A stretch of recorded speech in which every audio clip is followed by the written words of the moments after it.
October 30, nakatakdang magpaliwanag sa Commission on Elections si Senador Chis Escudero kaugnay sa 30 million peso campaign donation sa kanya ni Lawrence Lubiano.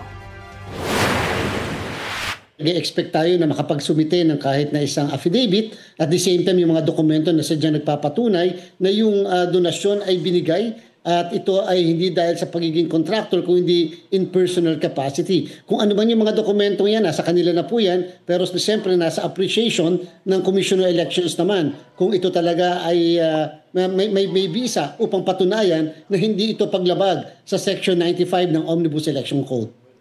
Bago yan, sinabi ni Escudero na bukas siya sa pagkakataong patunayan na wala siyang nilabag na batas sa pagtanggap sa donasyon ni Lubiano.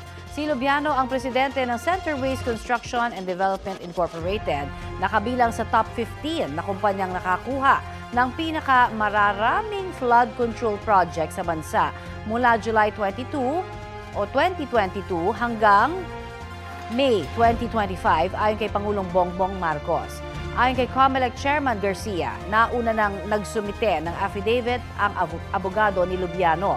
Iginiit daw ng kanyang kampo na personal ang donasyon ni Lubiano kay Escudero, tulad ng ipinaliwanag niya sa House Infrastructure Committee noong September 2.